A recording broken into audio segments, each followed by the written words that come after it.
What is up, everybody? Welcome to another episode of 4th and 15 with Mel and Smooth. I am Mel, and joining me as always is Ronnie, Big Smooth Hennigan. Smooth, what's up, man? Not a whole lot, Mel, man. I'm feeling pretty good, man. It's been a great weekend. What about you, bro?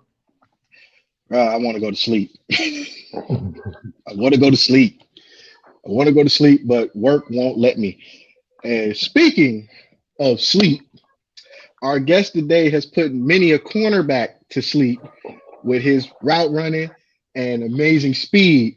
And by that, I am meaning the man himself, Dee Miller, one of my favorite Buckeye receivers of all time. I don't care what nobody say. He's better than David, and I'm just being honest, man. I can't fight it. But D, welcome to the show, man. Glad to have you on. Hey, thanks for having me, man. Thanks for having me. Always good to connect on different platforms with different hosts of different sports series and stuff like that. Especially being from the state of Ohio, especially being from Cleveland. My wife is from up that way, you Oh, know. Yeah. So I'm in Okay, Cleveland a all right. lot. Yeah, Yeah. yeah. I touch that kind of holder a lot, man. Okay. All right, 216 is in, baby. Yeah. Yeah. it's funny because you said your wife is from up here, and now y'all down in mid and southern Ohio, and this guy, as my co-host and my partner, happens to be from Cleveland, but he ends up in Columbus. I don't know how that happened, but it's Hey, cool. It's cool. I still love him. I still love him. yeah, it's love. It's love down here. All right. So take us through humble beginnings, life growing up. How did you get into football, and if essentially the high school years? So I grew up in Springfield, Ohio, which is probably about 30 minutes outside of Dayton. It's really between Columbus and Dayton. Um, Grew up as an only child. Uh, my parents divorced really early. I've always loved football, though. When I look at pictures, my mom would always kind of tell me, I've always loved football for whatever type of reason. Mhm. And I think too, when you're only child, you got to be real creative. You know what I mean? So that allowed me, football allowed me to be real creative. But my mom always allowed some of my best friends over, and in the basement I had, like, the helmets growing up. I had the Rams, the 49ers, the Steelers. You know what I mean? So downstairs in my basement was a fun time for a lot of neighborhood kids growing All right. And we got into football is like most of us, Pee Wee, we if we were lucky enough, we shined, we won a couple championships. But what was high school like? High school ball for you like down in Springfield? Man, it was my freshman year. I started freshman as a defensive back. So I didn't even play wide receiver all that much. I had an older cousin. His name was Doug Toles. He was a fast track guy. So he started wide receiver. Another friend of mine, Jamie Lewis, and I remember I had the opportunity to get into wide receiver, and me and my buddy, we joke about it all the time.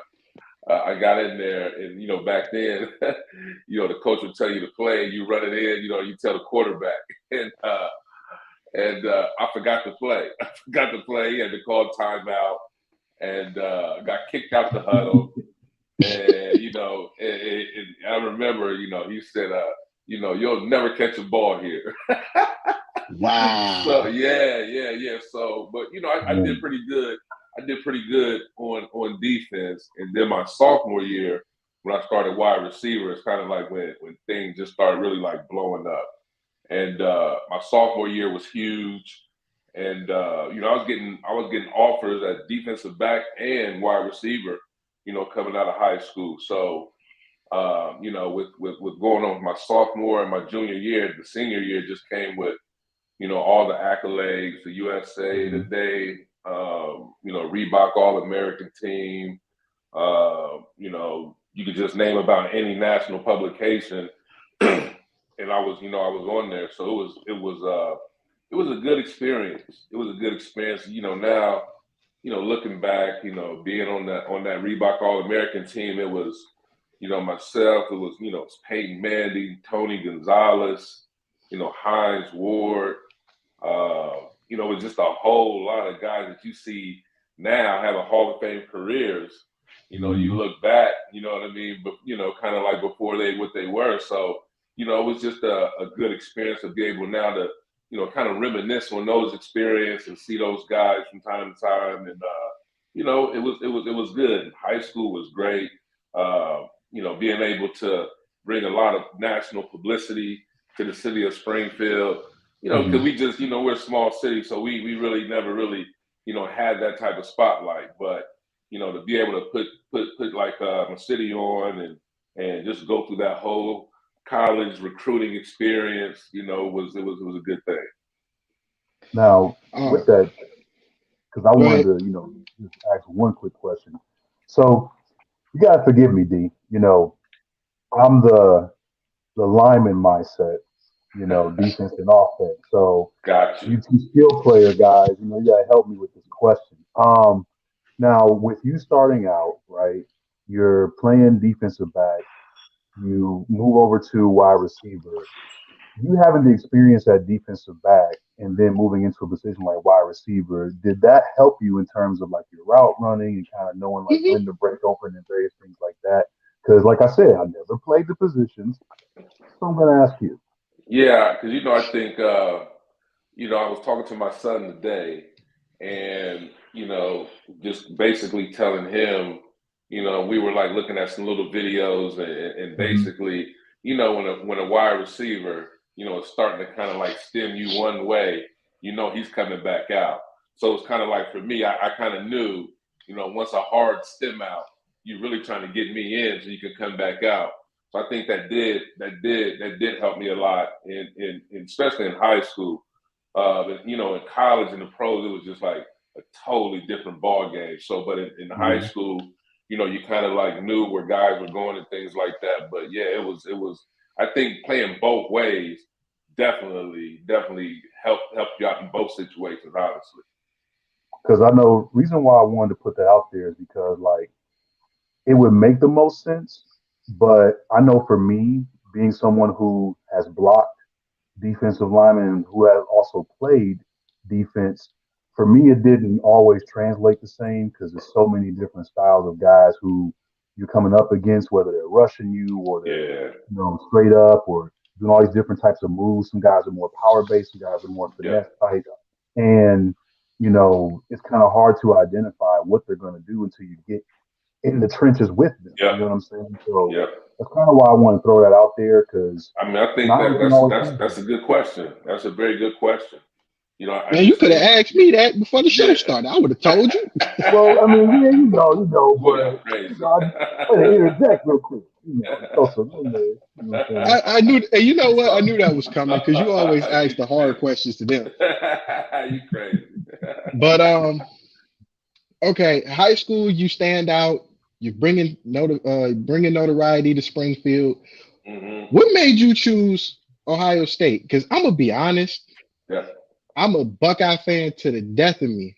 Hmm. But if it wasn't for John Cooper, we'd have had three or Good, four flipping flapping championships good and great. outside of the Rose Bowl. But I I know. digress. I Yeah. digress. I digress. I feel, I feel those sentiments, man. I was a I part of them teams. digress. I'm glad. I'm hard to, I don't like to hear we made you feel that bad, but we get that. And that's kind of like how the tables turn now.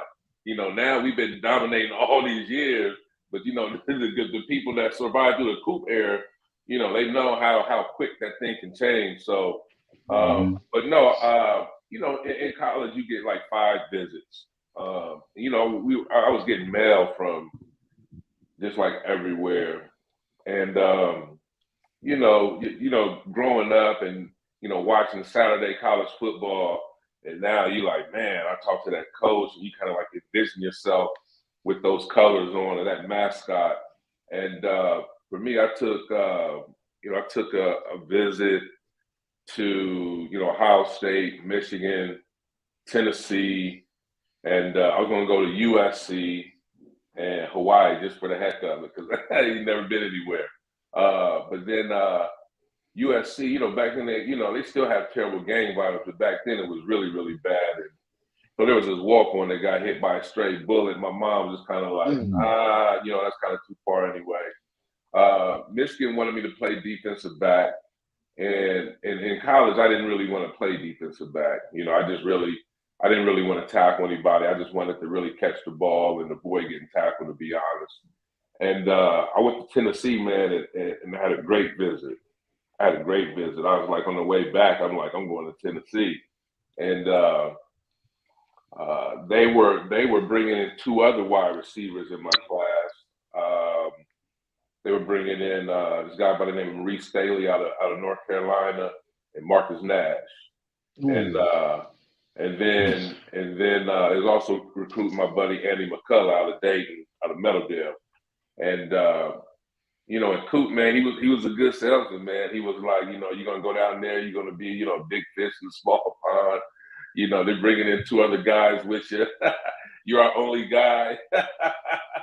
You know what I mean? So yeah, and then my dad was always he was a Buckeye fan, but it's one thing that, like, when we get to talking about like life after football, that I'm glad that I listened to him, because he was just like, man, listen, do you see yourself living in Knoxville after college? And I'm like, man, I'm going to the league, blah blah blah blah blah. And he was just like, I think you go to Ohio State, get your degree, don't get in trouble, be productive, you be you. I think life would be better for you in Ohio, you know what I mean, if you stay loyal to the state versus going somewhere else. And, I'm glad I listened to my father, because, a lot of these kids, they don't listen to their parents these days, Nope. And so that was a valuable nugget for me. And, that's why I selected Ohio State, because of that factor. And it's crazy because his quarterback, Stanley Jackson, said the same thing the last two times he's been on the show. Yeah. So shout out to Stanley and you for giving out sound advice. So when you kids watching, make the right decision, man. Yeah. And that's a good point you bring up, man, because you figure no one's really thinking about that at that point. Especially when you're coming into college and you kind of figure out who you are, what you're going to do. And like you said, you thought about balling out. You know what I mean? That's the big focus on top of school, obviously. But you never know how things pan out. And then you're there and it's like, okay, well, do I want to go through moving myself across the country or wherever, or rather stay in where I am, and something that makes the most sense. So, shout out to your dad for that advice, man. Life changing advice. Yeah, because you could have been out in Hawaii somewhere surfing. We wouldn't even have knew. Okay. My bad. Go ahead. I was gonna say, you get to Ohio State, and on TV, because I don't know, I wasn't there. Smooth wasn't there, so on TV, you don't start shining till '96. So what happened when you got on campus in '95? And take us through that year. What happened in '95? So I redshirted my freshman year. I came in, I had like a knee injury, and to be quite frank, like I didn't come into camp in the best of shape, and hurt my knee. So like once I got the scope, they were pretty much like, you're going to redshirt. And then I got overweight, and it was kind of like in the space of like you get to down yourself. I could tell like I wasn't, going up there, man. When I got in the room, the wide receiver room, it was, Joey Galloway, it was Terry Glenn, it was Chris Sanders, Ricky Dudley, Buster Tillman, Demetrius Stanley. The room was real deep, and it was obviously a difference. You know what I mean? That I could see. And so, man, those first couple of years, man, was me just really trying to get my mind right and get my body right. To when the opportunity was called upon me to be ready, I came in with so much hype because of my high school experience. You get comparing you to Chris Carter, all those things, and I didn't live up to the hype. You know what I mean? So I had to, not really sit back, but just wait for opportunity, And then after me, you had Boston that came in, Wiley, very, very talented guys. So, Boston came in, he started to start over me, you know what I mean? So it was kind of like, which is really, is really mentally testing for upperclassmen because of now you're like, man, these young dudes are starting to play for me, before me. And like in those cases, a lot of times once you get passed up, it's probably over with. But but no, man, Wiley and Boss came in. And I can remember, just going to my strength coach, and I was just saying, hey, man, I need to get better. And he was just like, D, you got to get in better shape.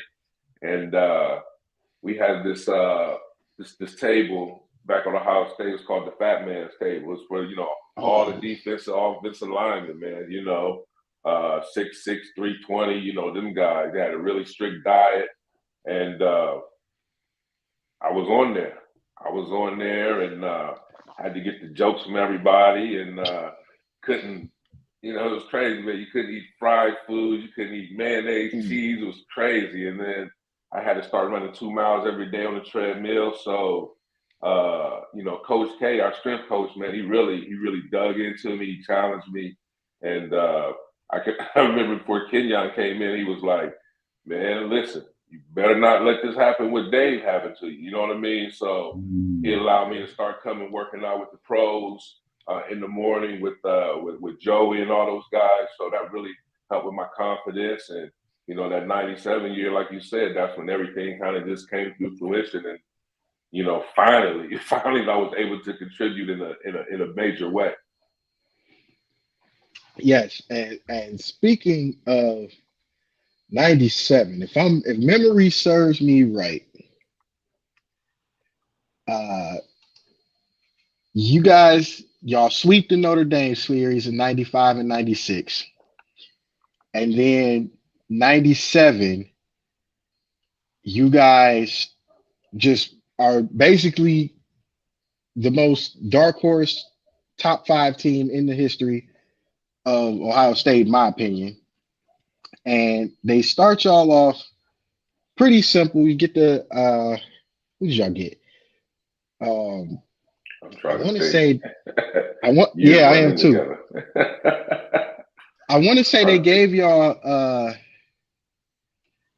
no, because 98 was West Virginia. 98 was West Virginia. For sure. I'm trying to think. So they gave y'all Wyoming. They started y'all off. Yeah, they started y'all off with Wyoming. I just found it. I was able to pull it up. They started y'all off with Wyoming, Bowling Green, and then you get your first real test against Arizona. Then they send y'all all the way to the Big 12 and play Missouri. That's the game I want to know. What was that like? Because watching that game on TV, and let's be honest, nobody else watching is gonna be honest. I'm gonna be honest. Back then, the Big 12 wasn't a lot to talk about. Right. Not because they didn't have good teams, but it was like everybody was beating up on everybody. So there was never really a undefeated team coming out of the Big 12. So y'all get to Missouri. Walk us through that. I want to know, because watching that game on TV, that was the funniest game I had seen that year. Man, I think for the most part, like it was good to be on the road. And like during the week you get like the scouting report. And of course we just always kind of like look at the DBs and you could tell how fast. I think they have some really fast track guys out there. And this was like when we were starting to kind of get in the groove offensively, as far as like Dave and I and the wide receivers, man. And they were just kind of they were out there talking trash. They were out there, the DBs was talking trash. They were really doing a lot of talking. And then like once they started talking and then we started going through the air, then we just like kind of just picked up where they left off, and we just verbally gave it to them like all game. We talked so bad the head coach brought it up, but we didn't even start it, but it was good. That's when Big Cat had the big hit on the quarterback. Was a Oh Kirby yeah, he Jones, something like smacked. that? Yeah, he smacked Yeah. Corby Jones. I was laughing at Yeah, that. yeah, Corby Jones. Yeah, so Corby got up, he started running the our sideline. We was like, you got to go to the other sideline. So that was kind of like a good test for us. You know, the environment was hostile. You know, there's some stadiums you go to, their fans are kind of far away from you. There's some where they're right up on you. You know, you'll get all the real heckling. So it was a good environment for us, and we came out and did what we needed to do on the road, and I think that one of the games that set the tone for the rest of the season. Now, mind y'all, for those watching, this is around the time where it wasn't the BCS, it wasn't the college playoff. This was when you got 4 non-conference games to make it work to show everybody who you are, and then you got to beat your conference. So Yeah, you smack different game. everybody. Yeah, you smack everybody. You beat the WAC, the MAC, the Pac-10, and the Big 12 all in the first 4 weeks, and then you go in the Big 10 play, and the Penn State game happens. If I'm not Yeah. mistaken, that was the Black Sox game, correct? No, thank God, thank God. The Black Sox game was actually my freshman year when I redshirted. Okay. All right. Yeah. So I Okay. didn't So make we I gonna didn't make we the we trip. gonna Yeah. we gonna bypass that one. Then that's a mulligan. Yeah. But no, That's a mulligan. we went up there. I think that was the year. I think we went through Happy Valley. You know what I mean? Penn State was Mm-hmm. always a very, very tough place to play. You know what I mean? Like loud, really, really Shout out to loud. Dave. So it was a really loud environment. You know, when you look at going to Penn State. But I always loved Penn State, man. They took really good care of their field. It was always freshly manicured. You felt a little bit faster. It felt like Florida grass. And so I always enjoyed playing at Penn State, even though I never won. But individually, I would play pretty well. But no, it was always good, man. You know, to go in there and I just think like sometimes being on the road and being able to just go in and ball and have the crowd really, Yeah. really quiet. You know, you get a kick out of that every now and then. Yeah, that's true. Okay, so we run through Indiana, you run through Northwestern, like that's anything to talk about. Run through Michigan State, which we already knew because y'all had arguably, again, one of the best Ohio State teams. Actually, that whole 90s era was like the best Ohio State teams. We lose the 20-14 game to Michigan. And then we get to the Sugar Bowl. And we see Florida State.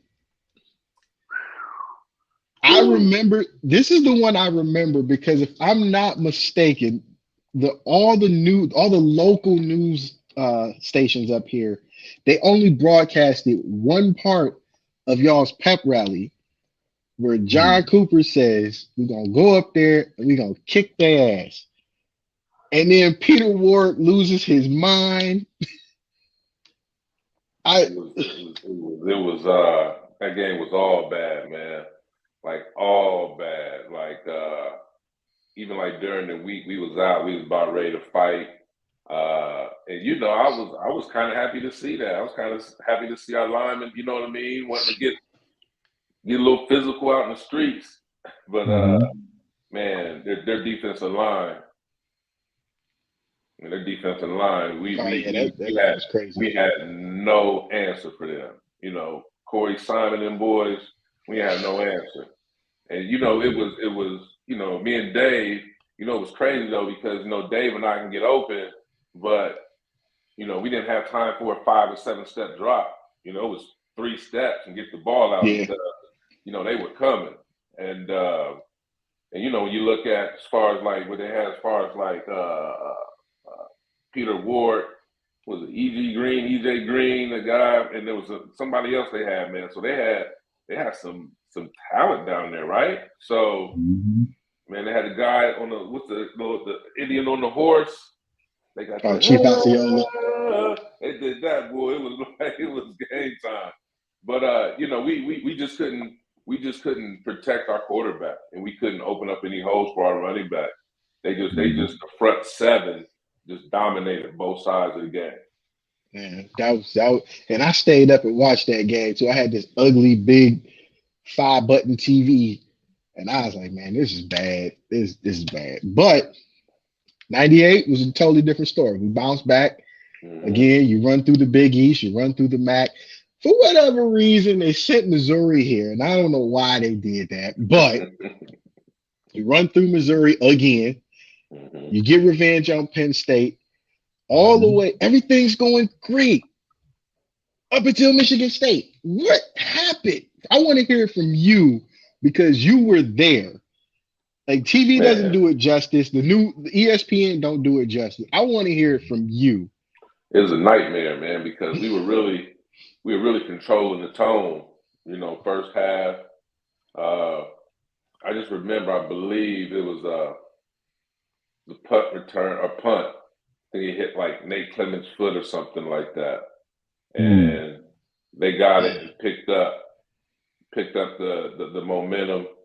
And man, Plaxico, man, you know, being 6'6" and Antoine, you know, 5'11", you know, we didn't have an answer for that, man. And Cedric Irvin got hot, and it just, you know, all that we kind of, you know, what really, man, on that last series, you know, when you kind of bring it back, you realize like how we really panicked. You know what I mean? Because we had like all of our timeouts.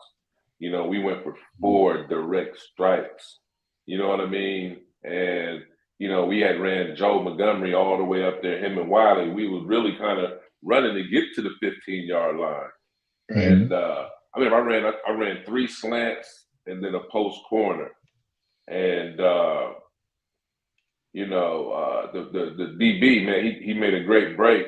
But it was interesting because when I got to Green Bay, my wide receiver coach, Charlie Baggett, he was the DB coach for Michigan State that year. You know. Oh. Yeah. I'm gonna be honest with you. Hearing that now, I probably would have been that dude. Man, I don't even want to hear what you got to say, man.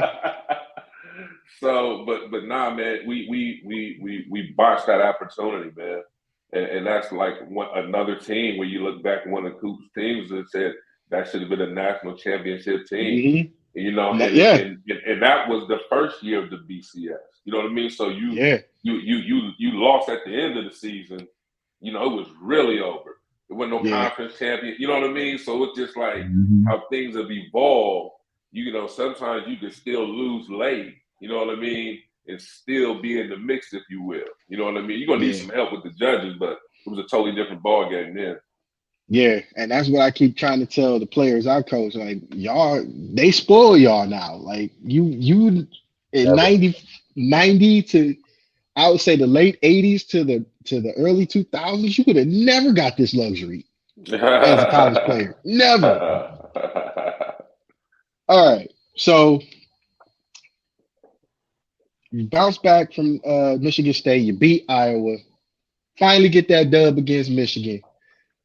So that puts at that time, I think that put Cooper at like 2-8-1 against Michigan. Sounds about something like that, yeah. And then you go back to the Sugar Bowl, and you see Dante Hall, once again another Big 12 opponent. But what people don't realize is that same Dante Hall that y'all remember as the human joystick wasn't the human joystick at Texas A&M. He was a running back. So what was the Sugar Bowl this go round for the Sugar Bowl? What was that like for you guys, and were you happy with the result? Yeah, I was happy with the result. I think for us, we told ourselves we're not going to Bourbon Street. We're not doing all of that. We did that last year. You know what I mean? So we know kind of like what New Orleans is like. So I think we took more of a business approach the second one. And I think too, you know, I was a junior, you know, when we went to the first Sugar Bowl, and then when you're senior, and it's like your last ball game, your last ball game to play in the Scarlet and Gray. You know, you take that trip. I mean, it's my 5th bowl game by this point. You know, so it was, you know, I just kind of just took it, you know, more each time you're done with something, like, man, it's gonna be the last time I'm doing that, or that's my Mm, last practice. You know what I mean? So last practice, you go kind of hard. You know what I mean? So, but yeah, it was a good experience, and then I just kind of knew, after that was just all about preparing what I always wanted to do my entire life. So it was kind of happy, sad, but ready to move on. right. Okay. I figured that's what it'd be, especially getting the revenge against uh, Texas A&M because for whatever reason everybody swore up and down Big Ten, Big 12, and SEC, especially back in that era from like '95 to like 2000, were like the most NFL ready conferences, and I'm like, how? My personal opinion, even now, I'm still saying how because you may have a surprise sleeper team that sneaks up in the SEC. You may have that one really, really good Big 12 team. But as far as like the overall conference, nah, it Yeah. wasn't. It still ain't. It's just my opinion. It still ain't. But so I'm gonna do this symmetrically. So from Mhm. the helmet on your left, you end up going to the helmet on your right in Green Bay. Yeah. What was So, like? What was the pack? What was the draft like? Just for man, you. it's stressful. It's one of the most stressful experience I've ever been through. To be quite frank, after leaving Ohio State, like I dropped out of school. I told my mom, I'll come back and get my degree, but right now I'm focused on this, and selected an agent, and worked out and prepared, and went through the combine, which was looking back, probably I should have paid more attention, of kind of like I knew how things might have happened on draft day. Mm-hmm. Um, but you get through there, you get through draft day, and I thought, for me, what I was hearing, rounds 2 through 4. You know what I mean? That's what pretty much a lot of teams were telling my agent. So I knew I wasn't going to be a first rounder. I just knew that, and then so the first round went through, and then the second round went through.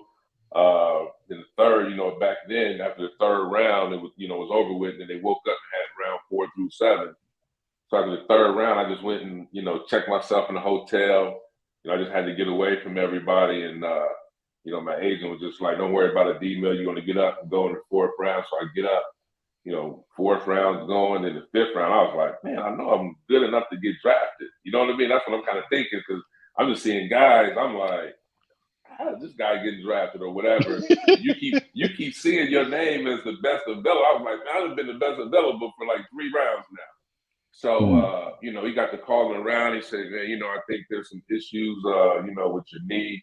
When I said that, because when I left, after I played in the Senior Bowl, I did go to the combine, man, and my knee was so swole. Mm, I had to stop through Ohio State and get it drained, then get it wrapped, then went up there. So when I got up there, I took the wrap off. A lot of teams, you go through, like, each team little physical, and it just wasn't good. You know what I mean? And then they could see I had some issues with it in college.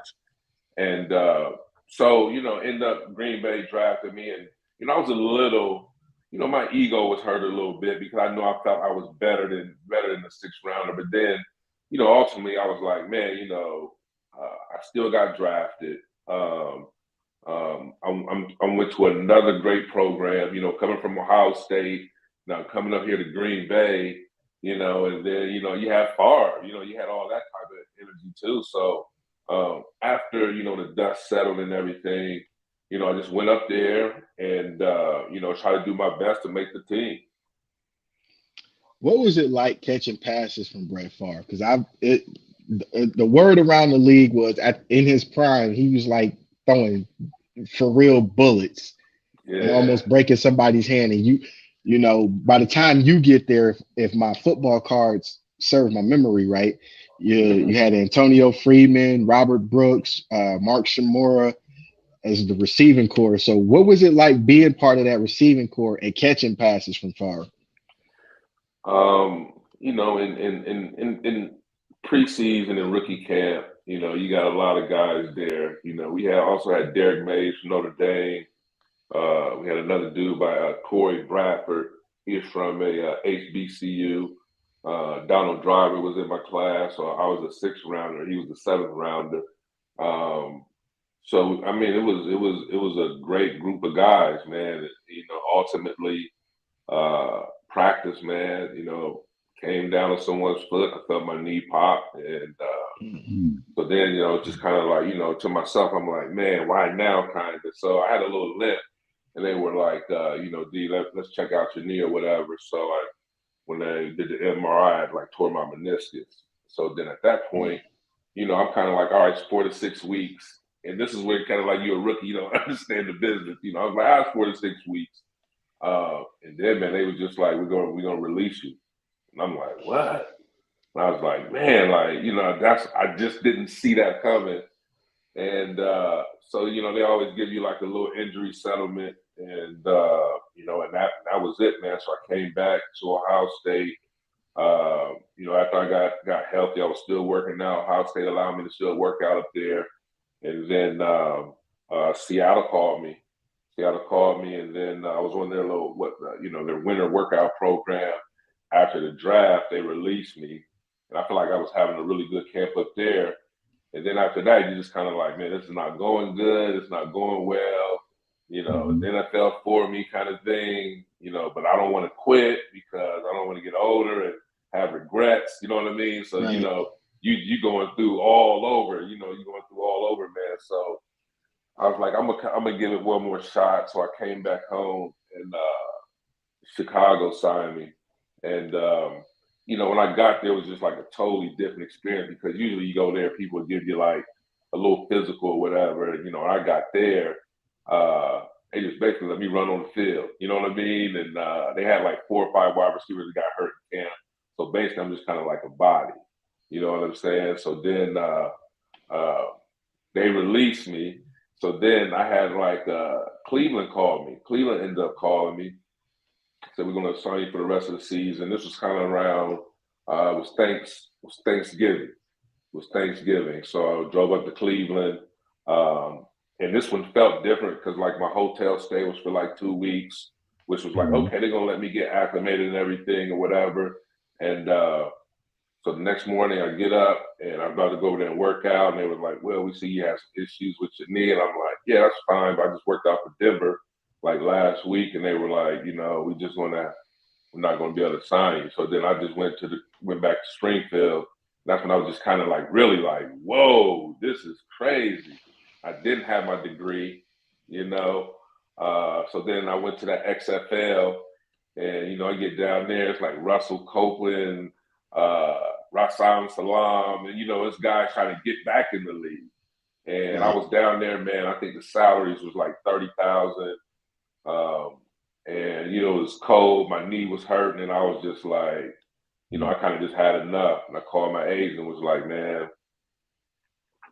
tell them I'm good. You know what I mean? I think I could go back to Columbus, you know what I mean, and start finding my way. So he was like, man, you gave it one hell of a run, D Mill. You know what I mean? You gave it one hell of a run. So came on back to Columbus, man, finished school, and then just started navigating that corporate world. All right.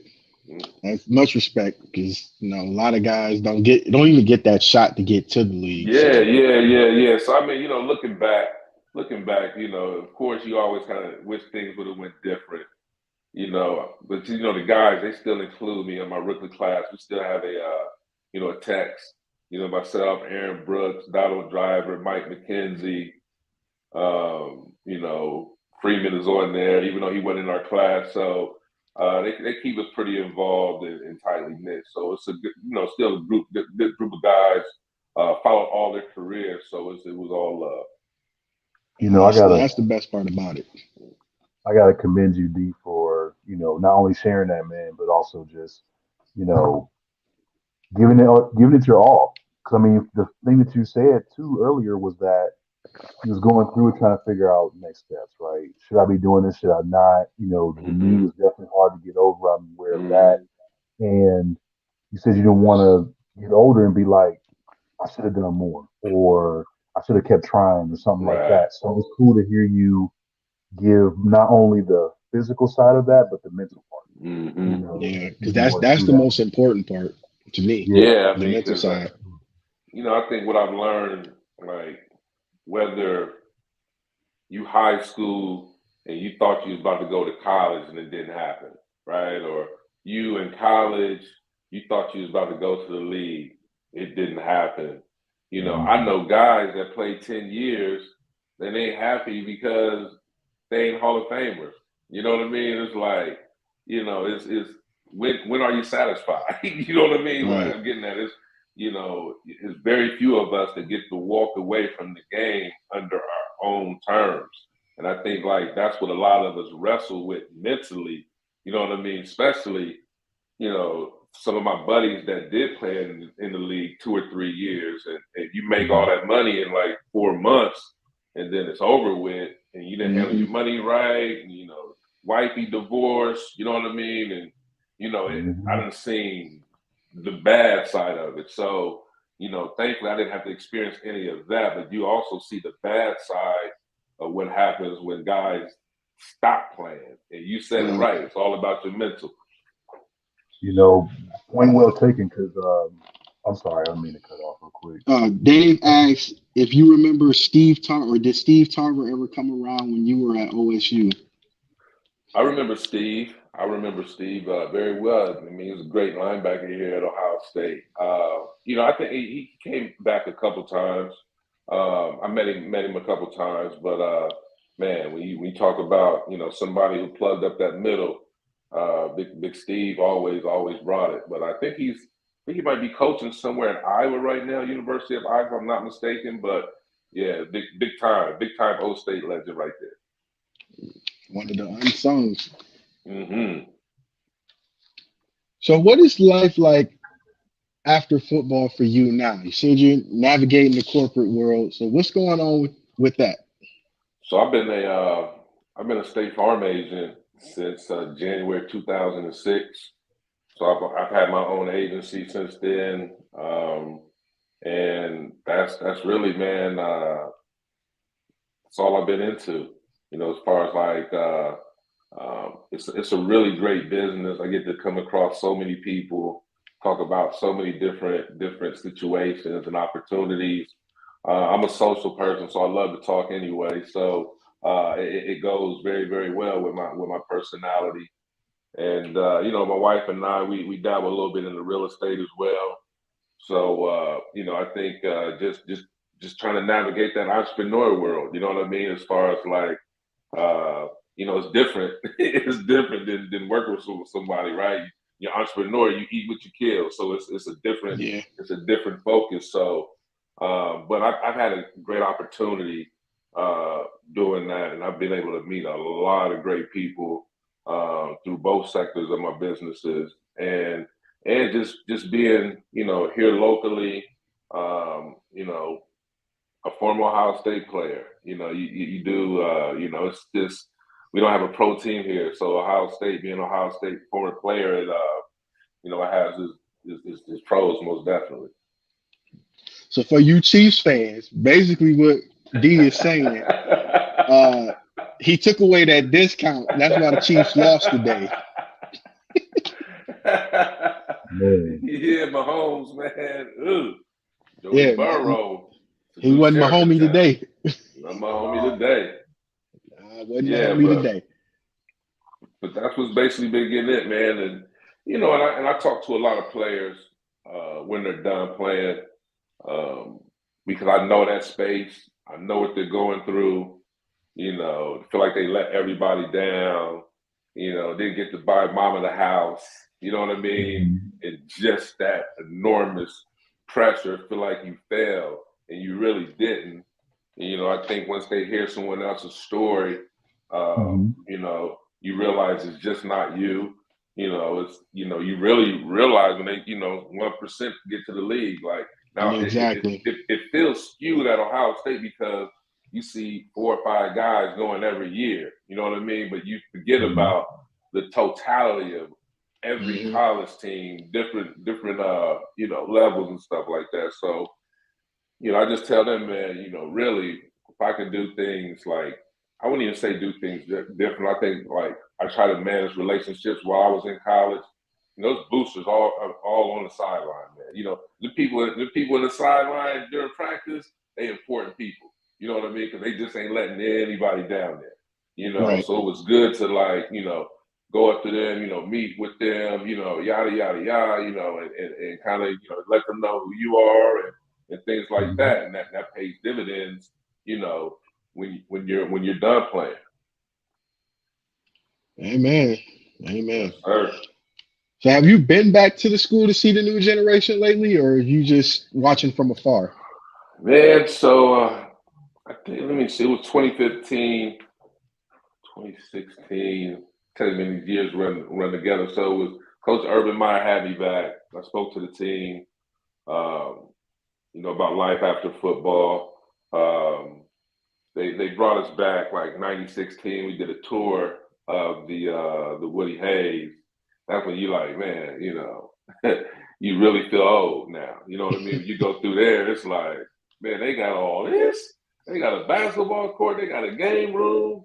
The cafeteria is crazy. Like them boy, man, they shoe selection. I was like, man, we got one pair of cleats. Don't let us, don't let us try to go get another pair of cleats. But these dudes Oh got cleats man. for days, man.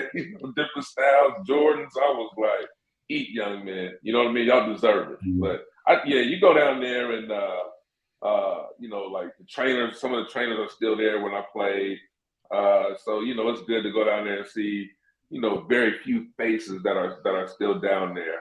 And then as far as like I have a few coaches insured as well, so that does pretty good as well. So I'm just speaking. If it was me, had Yeah. walking through the Woody Hayes Center, I'd have been telling the young generation, if it wasn't for us, you wouldn't have it. It's like, Just yeah, what I'm a just They'll bonehead. know. Hey, look, They'll know. Ronnie, you know me, man. If I could honestly, if we could walk through Collinwood and them walls could talk, Oh man. Like the uh, fact that they even Collinwood. have a What, face. what year did y'all come out of Collinwood? What year you come out of Collinwood? I I came out came in out of '06, Oh I six. was Oh, okay, 18. okay, okay. My man Yeah, I but James was from Cotton. My 18. man James Cotton is from Collinwood. mm, shout Yeah. out to the railroaders. We everywhere. Don't ever let nobody tell you different. Oh yeah.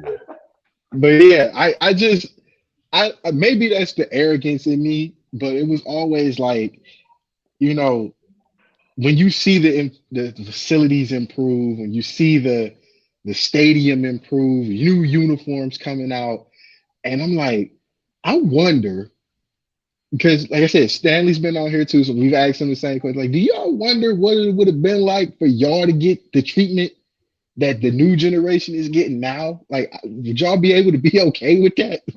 I think it's a gift and a curse. I think like one thing I'm Mm. so happy about. Uh, I'm so happy we didn't have social media back when we played. You know what I mean? Like Mm. that Mm. that wouldn't have been good. You know what I mean? That just wouldn't have been good. But I think uh, eventually, you say this is how college football is and come with that. But man, like the way that they get treated now, is unreal. And I'm happy for them too. I'm happy for them. Like they're able to get paid now. You know what I mean? Like I love the NIL. I love the guys that are able to make money and do stuff with their marketing and their likeness and stuff like that. So it's well overdue. It's overdue. Mhm. So now you're starting to see the game evolve. I think you see Cardell Jones. He's with a company down here that's going to look for NIL money. I think Jr. It was Jr. Williams, the basketball player. I think he's getting with some guys. So now you're starting to see, and I think that's going to be good with recruiting, right? So like if I'm recruiting your son, I can tell them, hey, I think with his image, he can make around this much in Columbus. We have Nationwide, we have Honda, we got da da da da da da da. You know what I mean? Like we got all these companies Mhm. around here. So I think when you start looking at that, it's going to be big part of the recruiting process as well. I'm glad you mentioned that, D, because like that actually changes the conversation a lot, not just for that, but also when you talked about being able to speak to the young men. about the transition from, life as a player and then into, after football and what that may look like if for some reason they can't get to the NFL.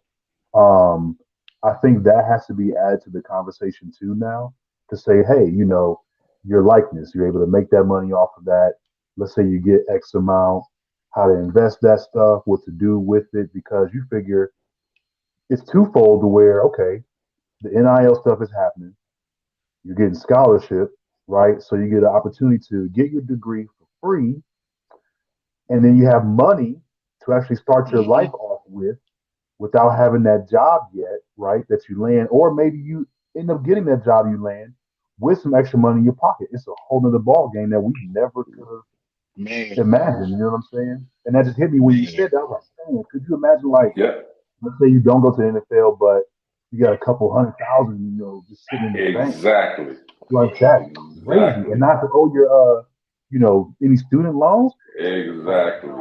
Man, I We get to didn't Now wake you're up my with a yeah, feelings. couple. we didn't have any school debt, Now but my you feelings. kind of you kind of broke though. But like yeah, like you said, if you can leave college, you know what I mean, 50, 75, 100, or even more, man, I mean, the quarterback for Alabama was getting, $1 million a Man, year. I get to wake up with $1 million and don't nothing hurt the next Yeah, morning. I yeah. take that. Right. So it's a I different take ball that. game. Yes, sir. Yes, sir. All right.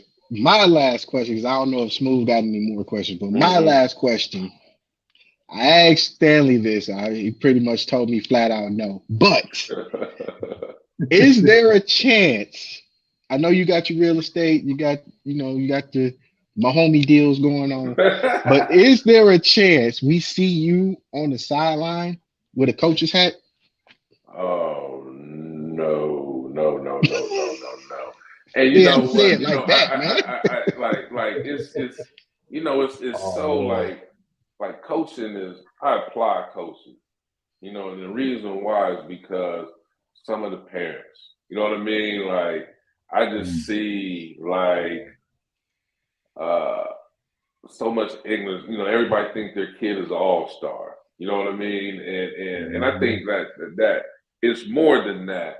And I say that, but I understand too. My son is coming up playing, and I know that like where we're at now, a lot of people are going to expect me to coach. I don't mind like assisting and stuff like that, but like me and him working this thing. But as far as like committed to it, like every day, I just don't have that love for it. That's understandable. That's Yeah, Yeah, understandable. sure. I just thought I'd take a shot. I thought I'd take a shot. You ain't have to hit me with the long drawn out no, but that's okay. It's okay. I'm gonna take that because it's Yeah, you. Because it's you and you my favorite Ohio State receiver. I'm gonna take that one. But hey, any other time, I probably wouldn't have let that slide. The man said he yeah, was social. He like to talk, man. You gotta. yeah, That's a safe answer. You know what I'm saying? yeah, Gotta put it yeah, out there. man. You Mm-mm, know. No, mm-mm. it's not that he said no. It was the oh No, no, no. no, no, no. I get that Yeah. ass all the time, man. I get it all the time, and it's just Well, I you see the gotta commitment. you gotta understand too. You being a former Buckeye, to us fans, it's only natural that we see you either on our sideline or somebody else's sideline, or maybe even Yeah, in high school. But yeah. got to take a chance and ask. Stanley had already told us no. He Uh, wouldn't even let me finish. He Yeah, I didn't mean, even let me finish the question. college is totally different. I mean, you could be at O State one year and University of Texas El Paso the next. You know what I mean? And you just, you live in that military life, man. So like, because when I did come back, I thought about coaching, and then I was just like, man, someone really like, well, this is what you're going to be doing. It was just, and I was like, let me try to get out of something other than football. But it was a thought, but it's a grind, man. It's a grind. Yeah, it is. Mhm. It is. I know that Yeah. personally now. Yeah. I guess for me, the only other thing I can think about is I just kind of want to hear from you, man. What is your most memorable moment or moments at Ohio State? And I want to hear one positive, one negative. uh, I think my most negative was probably trying to get into shape. You know what I mean? Just trying to get into shape, not being prepared. You know, feeling like I was a bust. To honestly coming back and get my degree. You know, when I came back, like after the NFL and like after all that, I came back and got my degree, and like I was like, oh, this is cool. You know what I mean? Because it was always something I knew I wanted to get, but like to actually come back to do it, because a lot of people don't come back to do it. It's hard. Now you're married, you got bills, you know what I mean? So it's just like totally different now. So I came back and, you know, I was just working. School was actually easier. You know, I had time to read now, you know what I mean? So to get the degree and then like just seeing my parents' face, like, you know, like their son was a college graduate, you know, they smile harder with that than seeing touchdowns. You know what I mean? So that made me feel like how important it was, not only for me, but for them as well. Right. Yeah. Okay.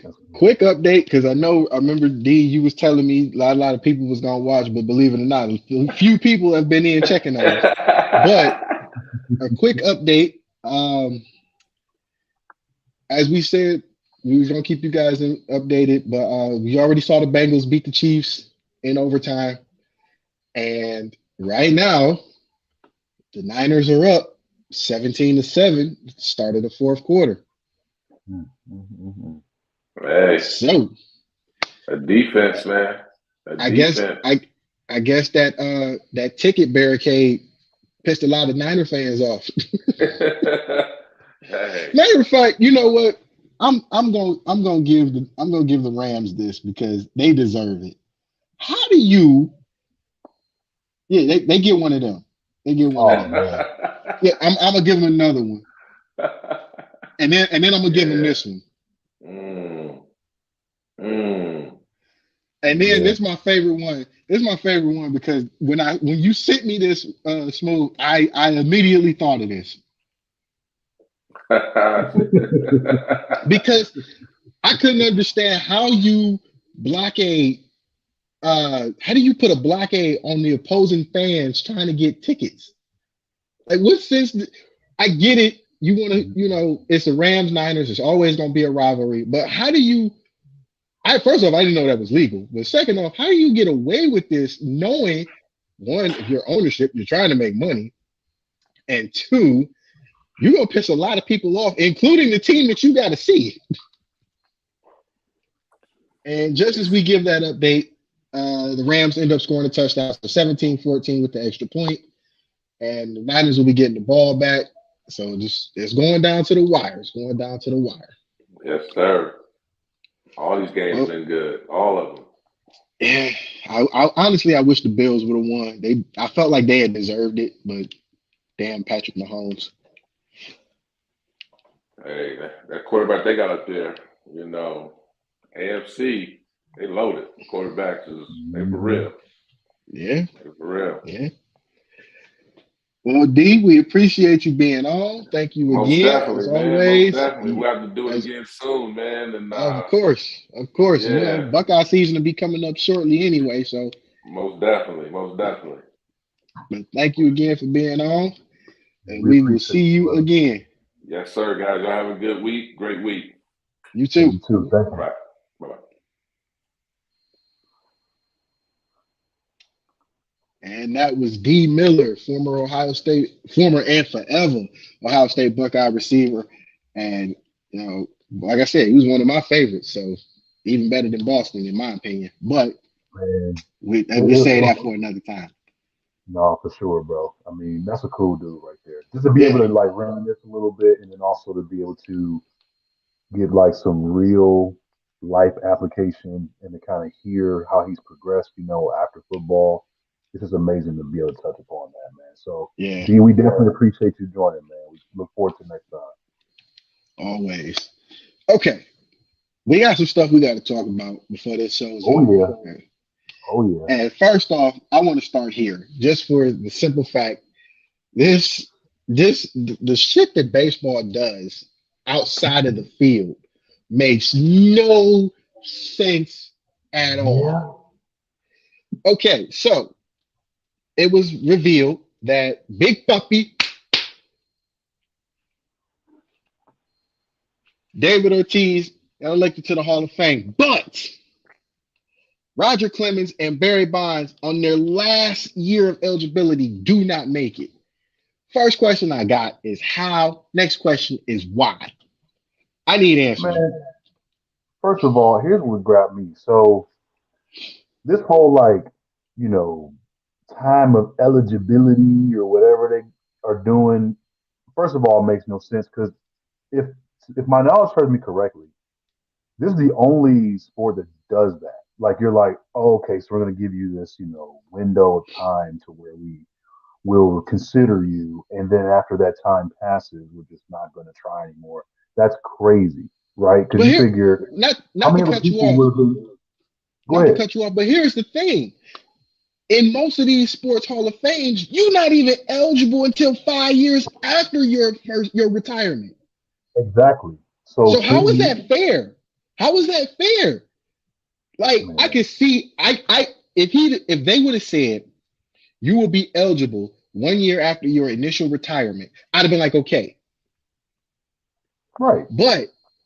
But the fact that they say you are only eligible 5 years after your initial retirement, and then the window you have, because like you said, your window is like only this big.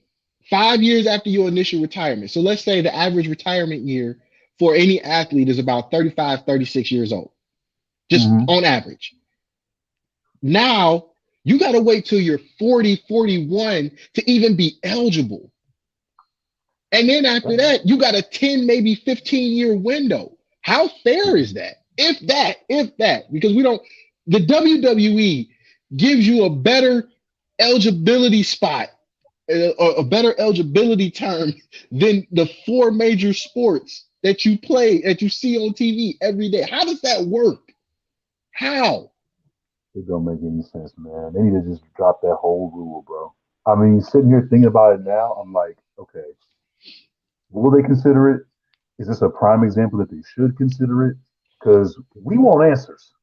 Yeah, We I want do. answers. Like, I it do. doesn't make I any sense. do. Because, like, that list I was talking about, so not even, passing up on, Clemens, Bonds, Sheffield is still out there. Like, there's so many other Why is he people. still out And you're there? like, why are you not in the Hall of Fame? It makes no sense at all, right? So, this is another example of we dropped the ball. We Again. didn't take into consider it. Right. And they just keep being so hung up on tradition Fuck this, the, tradition that. excuse Let my that language, but go. Let fuck that the go. tradition. Here's my thing. Fuck the tradition. If anybody got a problem with me cussing, sorry, don't care. Here's my thing. Just like it only makes sense to get away from the traditional part of this because you bypassing up a lot of great players. First off, Hmm. Pete Rose is still not in the Hall of Fame for doing something Paul Horning did, and yet Horning's in the Hall of Fame. Think about that. Both of Yep. them got bust. Think about it. Both of them got busted for gambling on their own teams, not anybody else, but their own teams. So they Hmm. put pressure on themselves to perform. So they got busted. Paul Horning got banned for like 2 years. Then he came back. Then he got busted again, got banned for another 3 years. And yet there's a bust in Canton, Ohio with Paul Horning's name on it. See, So the reasons I've been doing the circulations, we do our research. And one of the circulations was the fact that Bonds accused of using PEDs, aka mhm. steroids. Clemens, same thing. But nobody had anything to say when these said players was using said PEDs that you weren't testing for in an era that you needed. Not that you should have been testing for. This was an era of baseball that you needed from Mhm. 1995 all the way to 2008, 2009. Baseball peaked. American football was kicking baseball's ass. Basketball was a close second as far as the Mm-hmm. TV ratings were concerned. All of a sudden, the home run race between Sammy and Mark McGwire takes off. Uh, the Indians, the Yankees, the Braves, the Padres, whatever baseball team, King Griffey Jr. comes out with two baseball, actually three baseball games in the span of 5 years. Mm-hmm. From the early, I say the early 90s to the early 2000s, nameless baseball players are coming out with video games. So baseball is peaking, not only just for electronics as far as video games and such, but the popularity. You Oh weren't yeah. even thinking about testing for steroids, And then they was buying up PEDs. the shoe like they was Jordans. Exactly. You weren't Everybody even had good. thinking about this. You look at TV ratings, you're looking at the World Series, people are actually showing up to the World Series. On top of the World Series, the All-Star game just turns into this magical event. And now all of a sudden you're gonna hold two people that were, integral parts of that era of baseball out of the Hall of Fame? Why? What are Here you go smoking? another I one want for some of you. what you smoking. During that time frame, it became normalized to tailgate for baseball. When Tailgating, as was the we last know, time you seen is a a tailgate for football thing. baseball? Baseball tailgating. Who What? who who even thought about that? On a consistent basis? Never. Never. Yeah, certain matchups, certain games, like, okay, you know, Yankees come to town and Yeah, the Reds whatever, coming up like Reds, all that. Yeah, okay, people been doing that. But like on a consistent basis, on a man. absolutely not. And here's my other thing. Here's my other Man, thing. Here's one more thing. People. I want people who actually are against this to think about. Mhm. Okay, so like I said, this was an era where you have this turmoil where baseball is flopping down the four major sports. So now you're looking at a tie with hockey. All of Right. a sudden, the home run chase picks up. That's what, 96, 97, 98, somewhere around that Hmm. table, give or take. The home run chase picks up. For 3 years, they're chasing this record. For 3 years. Mark finally gets it. Okay, cool. On top of that, you expand it. You had room for expansion. You get the Tampa Bay Rays and the Arizona Diamondbacks, two states that don't give two shits about baseball. absolutely nothing about it. The Marlins got they tore down the fucking Orange Bowl for the Miami Marlins, who don't draw dick. And all of a sudden, you get an Arizona baseball team and another Florida team. So this Mhm. you're talking about two guys who were part of an era of baseball that was important because without Sammy, without Mark, without King Griffey Jr., David Justice, uh, I'm naming some people. Gary Sheffield before he retired, Barry Bonds, Roger Clemens. You don't get this era. You don't get the TV ratings. You don't even get expansion into other markets. Nope, You know absolutely what not. Arizona was for people watching. Just think about this. If you watch the movie Major League, they going to spring training in Arizona because it's hot. They're not going to play an actual game. Nope. If you looked at spring training around 1993, they taking their ass to Arizona because they know in Cleveland, they know in New York, they know in Chicago, Milwaukee, it's cold as shit. Dare I say Seattle? They know it's cold as shit, so they not gonna spring train at home. They going somewhere warm. Now you got a baseball team there, and it's all because the Mhm. guys that you say were on steroids, even if they were, just throwing this out there, even if they were, the league wasn't testing for it. Not at that Nope. time. Nope. The league wasn't testing for it. They didn't do like they did the WWE and hit them with a steroid scandal. You know why? Because it was too much money involved. Way TV too much. ratings, TV ratings, room for expansion in other markets. The popularity drove back up. Why? Why are they not in the hall? That's a Yeah. question I need answers to.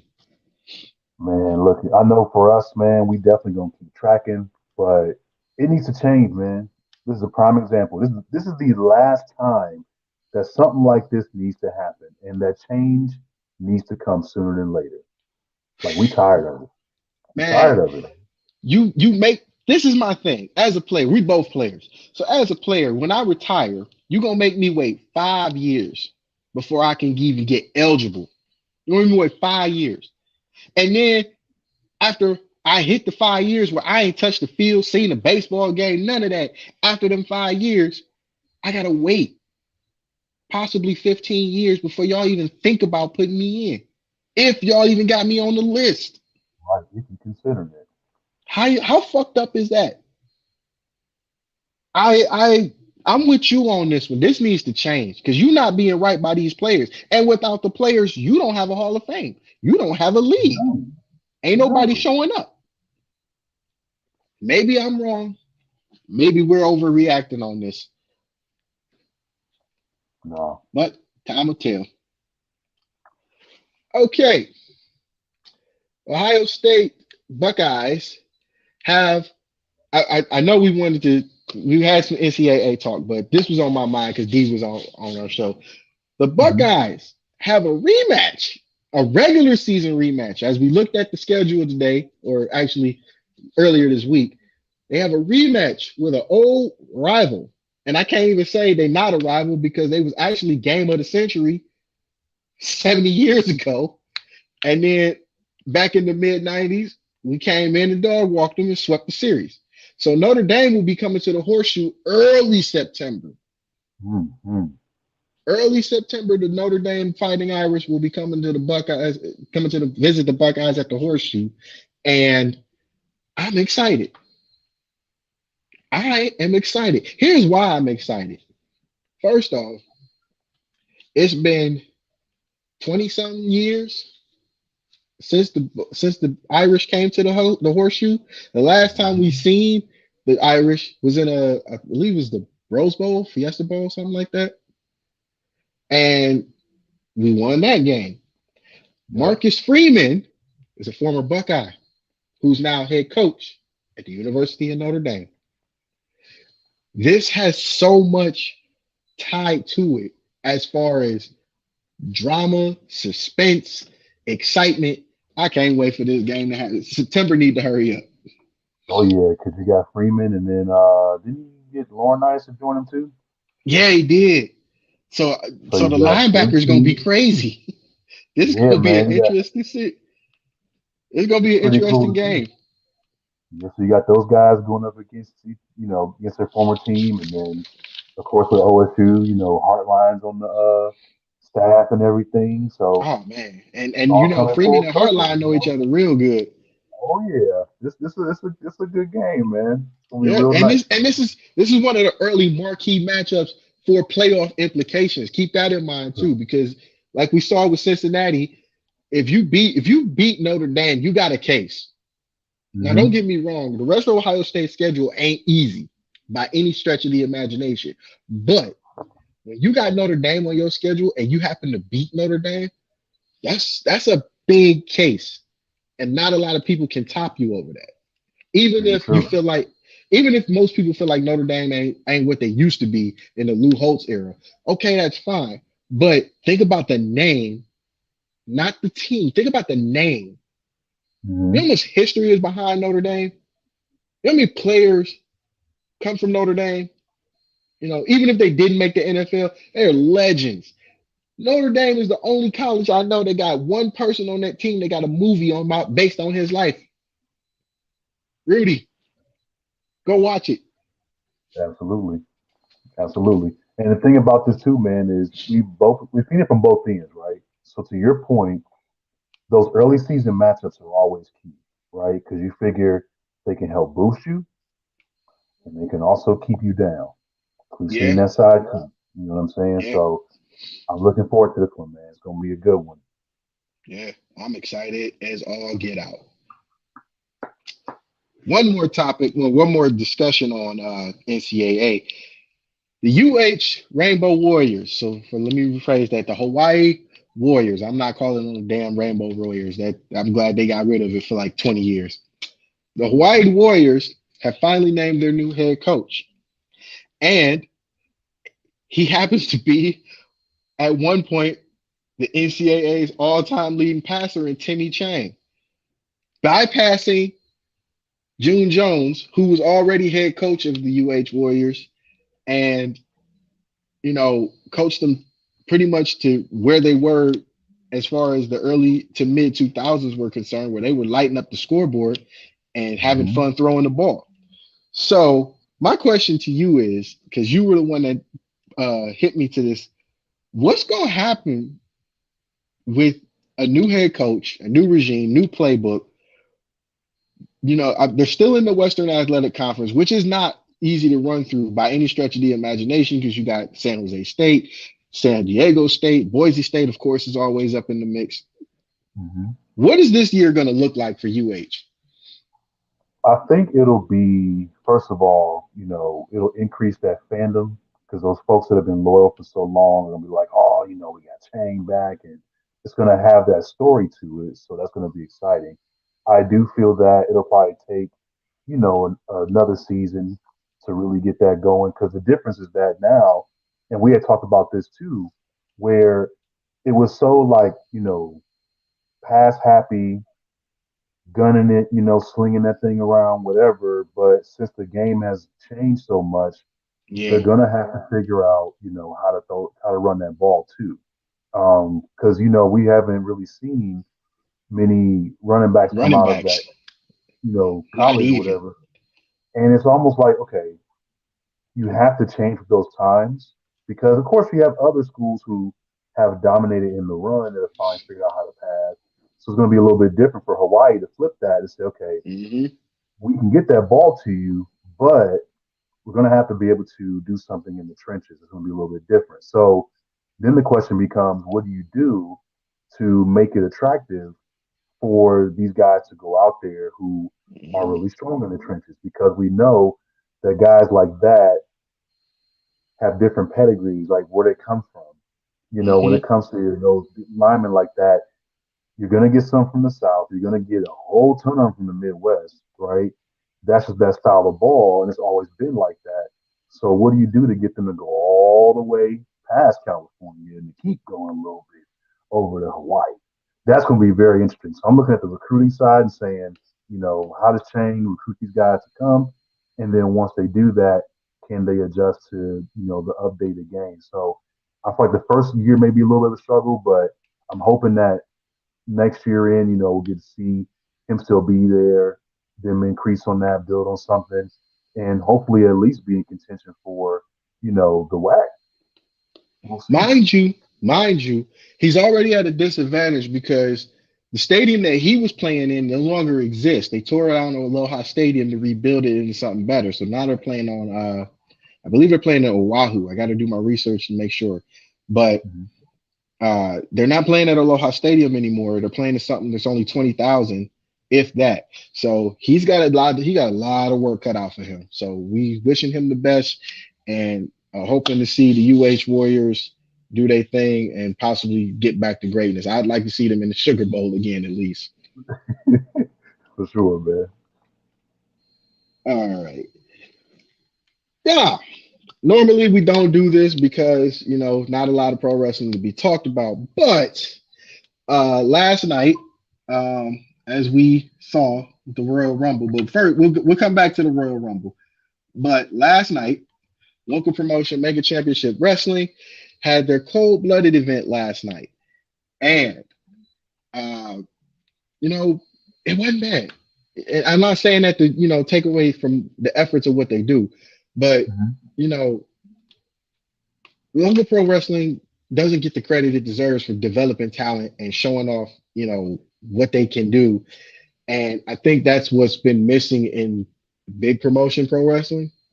I could be wrong, but we got the results from the main card as in the pre-show, Sebastian Lejean defeated Thad Quarter by disqualification. Nick Nero got the win over Gregory Iron. Uh, good friend Cisco Silver and RJ Jonesy battled to a double count out. Hey Cisco, how you get double counted out with that? You're supposed to school that rookie. But anyway, Zoe Sky defeated Derek Dillinger, the Believers, who were the tag team champions, defeated the Rat Pack to retain the Mega Championship titles. The Reject Academy with the Professor defeated Warhorse and the Party Posse. So I'm assuming that was a 6-man tag. Bryson Teller defeated Mr. Crummels to retain the Fighting Spirit title, which is a big title in Mega. Don't let nobody fool you. All those titles are important, but I think that one shows the grit of who's ever holding the belt. Cash Inc. with their manager Ken Vazon. Oh man, dude, you got to watch Tuesday Turmoil for these guys. He puts you in the mind of Slick. Just not dressed like him, but like the arrogance. Not he doesn't dress like Slick, but he has the arrogance of Slick.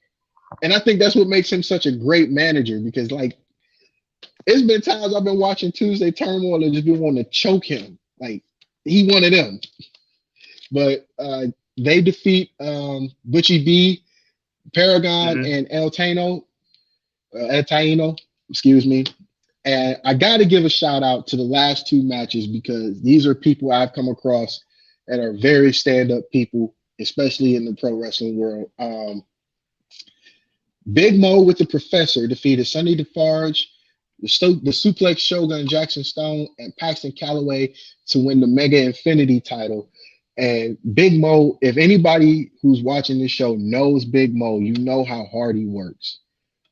And to see him finally cash in, you know, that was a good thing. That's something that warms the heart, because he works hard. He works very hard at his craft.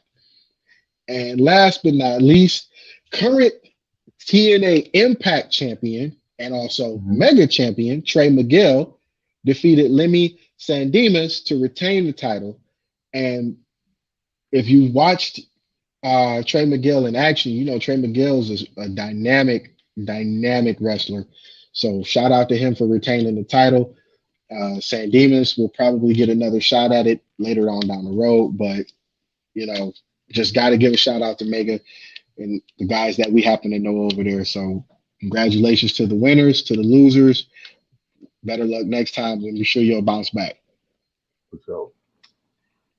All right. Now, from pro wrestling, we go to the soccer board.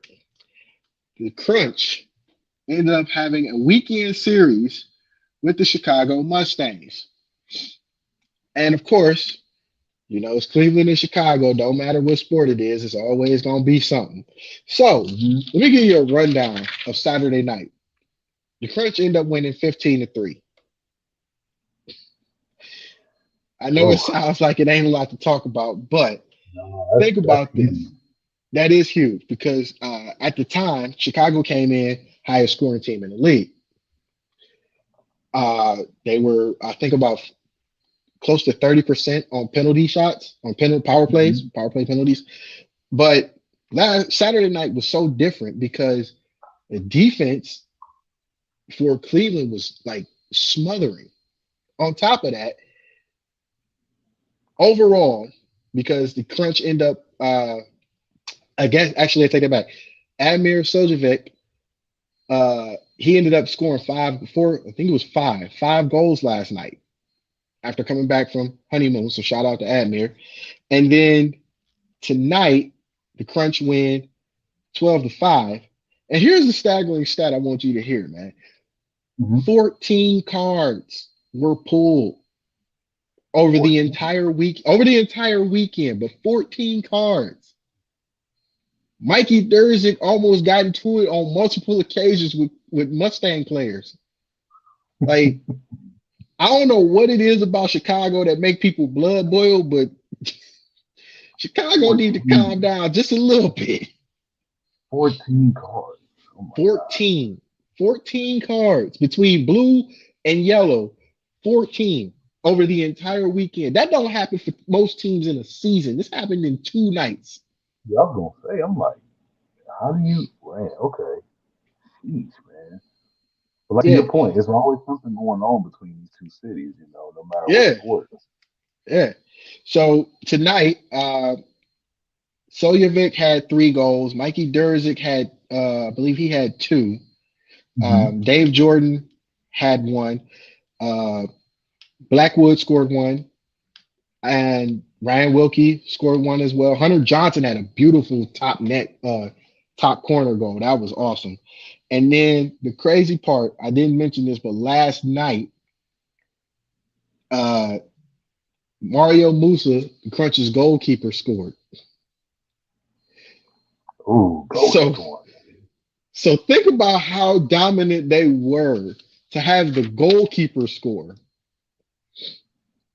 That's like the icing on the It's cake right there, man. right, right. Last night it was a scoring frenzy. I don't know what was going on with them, but Chicago was a young team this year. A lot of Mm-hmm. guys moved up, but still no excuse. You still got to play the game. The Crunch are currently 5-0, and they now lead the division by 5 games.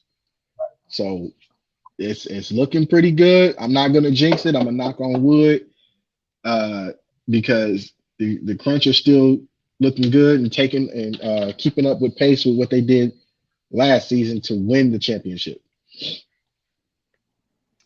Uh, in the NBA, Mm-hmm. I don't know what the fuck going on with the Lakers. Maybe you could tell me something. I got nothing. No, I I got don't. It's nothing. funny. I was literally talking to my nephew about this earlier, and it's funny to me because he's like, "Oh no, no, just wait. You know, when them playoffs come in, they're gonna be different and all of that." And I'm like, "Okay, so first of all, they have to get there. Secondly, AD can't seem to stay healthy. And then now there's talks I about LeBron, having an issue with his knee and trying to get that, taken care of because he's having like swelling and some other stuff happening. So he just got back to LA apparently from what I saw and is trying to work through that and get the treatment and whatever he has to do to get that done. But right now they're just saying like he did an MRI. It's general swelling they call it, but they're trying to just not, rush him back too quick because they right. know they need him long term. But Mind you, they're also in ninth place in 3 games below 500 mhm, and 15 and a half or 16 and a half out of first. see, and that's the difference, man. Like they're gonna have their work cut out for them for sure. So looking at this, I'm like, okay, maybe they can turn things around, maybe not. I don't know. But that team is different when there's no LeBron. That team is Very different when different. there's no AD. Very You know what different. I'm saying? So that's kind of where it's like, oh, okay, what do you do? And on the flip side of things, since we talking about NBA hoops, them Cavs though, Man, the them Cavs is in Mavs fourth. though.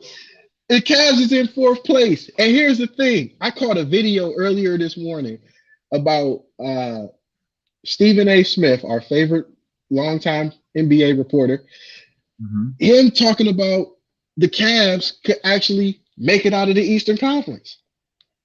I don't think he's far off. I don't either. I don't either. I, I I really don't don't. think he's far off. They're actually 2 games out of first. Think about how tight the East Conference is. They're 2 games out of first. 10 games over 500, 2 out of Because you first. figure They're on, they're only behind Miami, Chicago, and Philly. Think about that.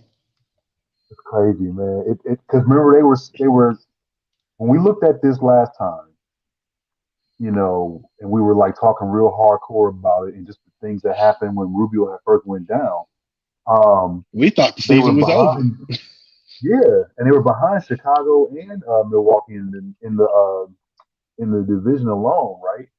So you Hmm. figure now they're a game and a half ahead of Milwaukee, especially after beating them recently, and then they're only a game and a half behind Chicago, right? So these are the only 3 teams that we see right now in this division alone who not only are dominating, but they're all at 30 or more wins already at this Hmm. point in the season. And to your point, you said Miami's up there, and it's like, okay, everybody was picking, the Nets from jump. They're like, oh, finesse this, finesse that. They come to Cleveland, they get beat. You know what I'm And saying? Like, this is different, and man. and here's the thing. Think about this though. They're doing this without LeBron. And don't get me wrong. I love LeBron for bringing a championship here and everything, but this team was supposed to be at the bottom of the barrel. They not they Hmm. and then before the season even started, everybody was saying they were supposed to be a play-in tournament team, and they're in fourth place right now. And if they Yep. keep pace, they might end up second. So And then, that first round could be a home series. yep. And they lost Sexton. Then they lose Rubio, because both of them was going good for him, right? And So and now you're like, Garland okay, picks up the slack. Garland picks up the slack, Rondo comes in, and here's something else that people didn't pick up on. Notice how Garland's assists Have jumped. picked up after Rondo came. Mm-hmm. There's some conversation there. There's some coaching there. Something happening. Veteran It's definitely leadership. leadership. Yeah, man. 'Cause the thing is, like, yes, did he have the ability to do that? Of course, he had the ability, but He needed that push. you need that push, right? And who better than Rondo to do it? Because Rondo's assist game is one of the It's best we've seen. retarded. It's You just know what I'm saying? retarded. It only helped us It's out, right? right, It's right. crazy to see. And then you finally have Kevin Love embracing his role, right? You're off As the he bench player, should, as as he he should should. be. You know what I mean? And he's going And he crazy with it. and I was about to say he plays so much better coming off the bench instead of having to be that tough guy from the start. He Thank ain't you. young no more. He ain't Thank young you. no more. Just do like we all did. Come off the bench, get ready to go. Pull the So this sweats is what off I and get the got J for you. one. Because here's what I got for you. Because with him coming off the bench, it works, right? The current synergy they have, that relationship between Garland and Allen is just nuts, right? So And once everybody thought he Rubio, wasn't even gonna work out. man, let me tell you, right? So with that, those guys, their synergy, what they got going right now, they're knocking teams off or at least making it a hard game, right? So with that happening, once Rubio is healthy, once Sexton is healthy, you know, what do you do with that? Because I was talking to my All nephew bad. about this earlier, and you can't just have everybody do the same thing they was doing before, right? You figured out how to make this work. So my thing is, if you want to keep these guys, right, Rubio being the pitcher definitely, changed the pace, how you're pushing it, made perfect sense, right? I'm in a crossroads here because I'm thinking what you do is maybe Sexton takes a lesser role, right? Because of what they got going on right now, if he stays. Because you have a decision to make where you say, okay, the synergy is nuts, out of this world. You look back at how some of these other teams did handle the same way. So, like, if you go back to Boston and when they had Kyrie and he was out and seeing what they did and how they surged up without him even touching the court, right? Then he comes back and it's kind of like wonky or whatever. They're trying to figure out what to do all But over see, again. here's the thing. This ain't Kyrie. This is a whole new group. And this is the thing that I love about the Cavs because this is a whole new group. You ain't got to worry about none of that. The only thing you really got to worry about when the time comes is when Rubio comes back. What do you do with Rondo? You make him come off the bench, or do you make him serve some time on the floor with Rubio, with Garland, with Sexton, and with Allen? Or do you just sit him, have him come in with that second wave to keep the pace going, and see what happens from there? Because it's you've already mentioned it, they're bound to come back. They got to come back. Yeah. So if I'm if I'm the coach, if it's just me, I find a way to balance it out because when this Mm-hmm. team is balanced, it's scary. They It put a is. lot of heat on you. They put a lot of points up on you. They push the ball and they make you play defense, which is why they've been winning. Because they tiring teams out. They are Mm-hmm. pushing the ball so hard. You got to play defense. So if it's me, I find the balance. Who works better with who? Who works better off the bench? This was gonna happen. This is the play. This is what I'm calling. Make it work. Yep. And I Because think that's where. I was gonna say, because this is a playoff team right now, Mhm. and if they keep with what they're doing, And lo and behold, granted, one of Rubio or Sexton comes back in time, that only adds to the dynamic of the team.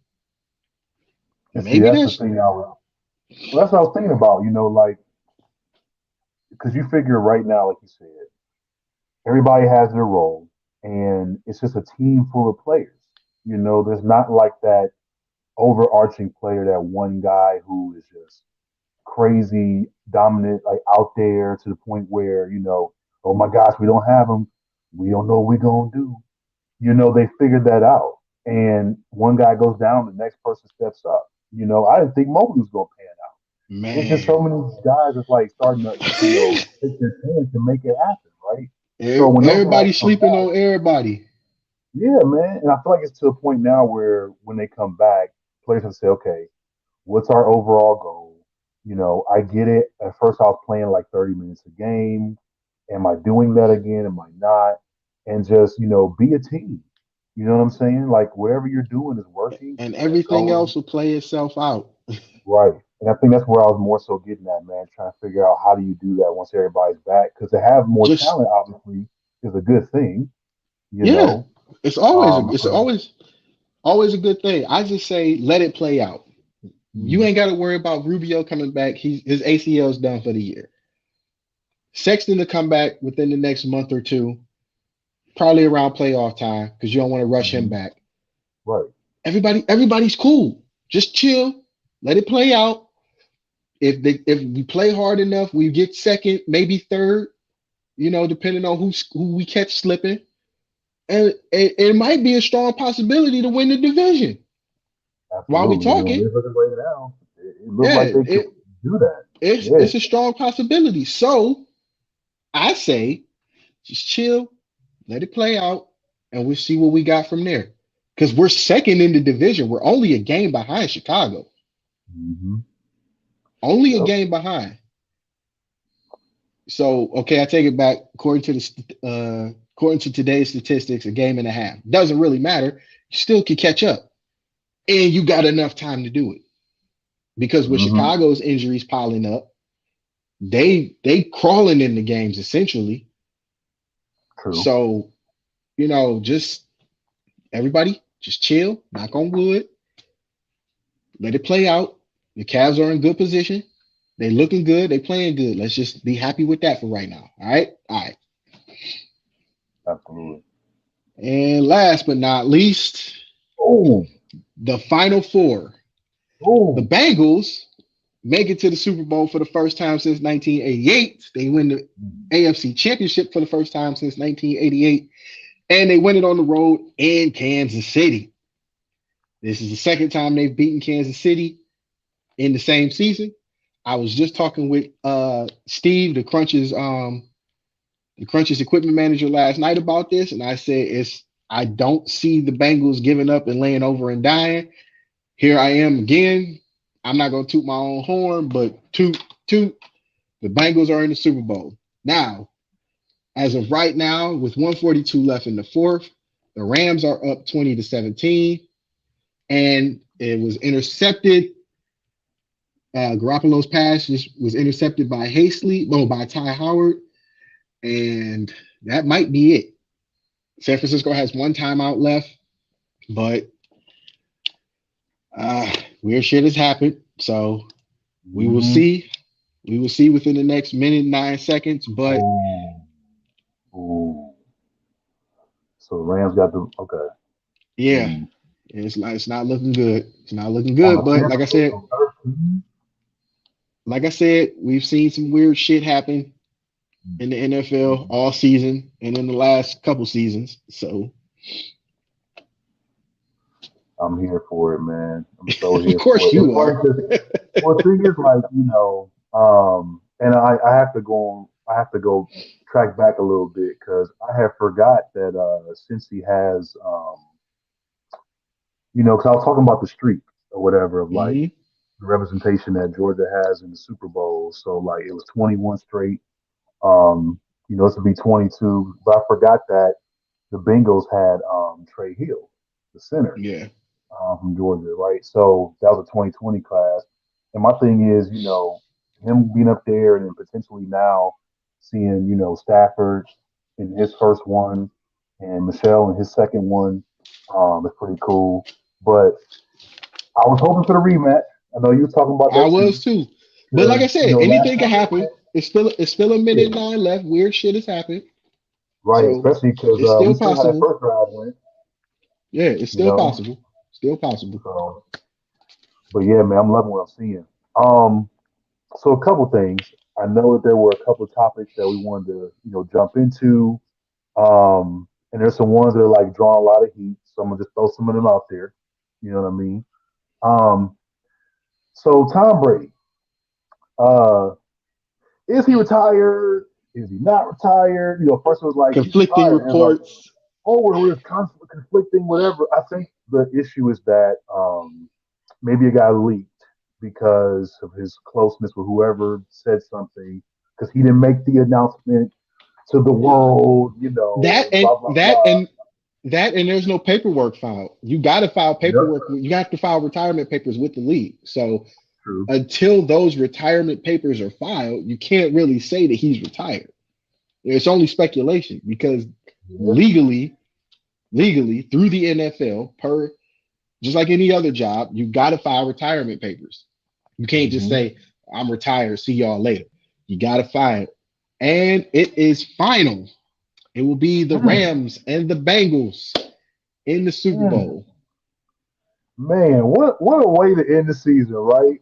Because you didn't beat them all year, and then now you do it in the NFC. What a Uh, great way to get back at somebody that you went 0-2 against this year.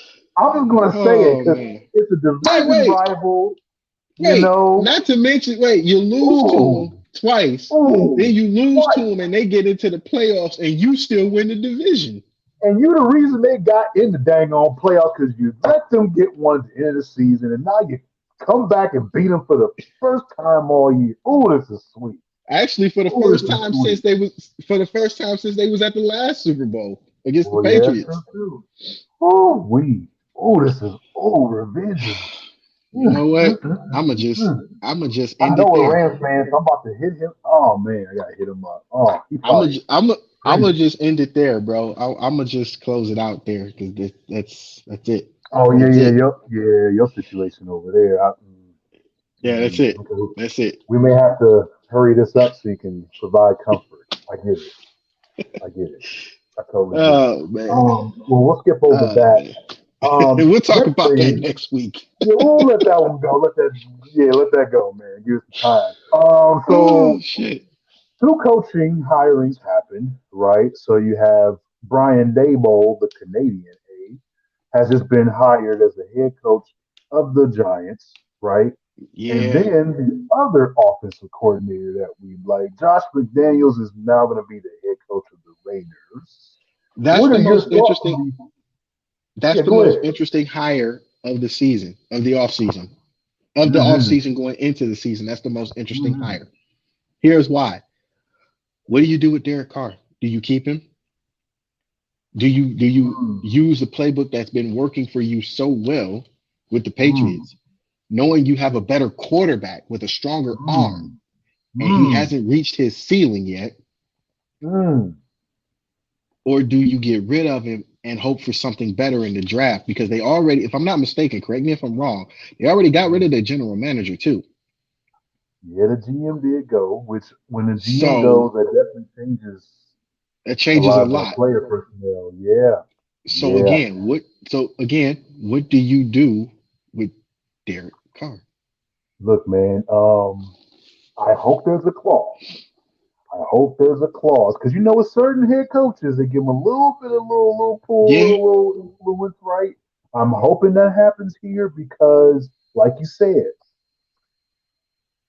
Mac Jones, is he gonna be good? Probably.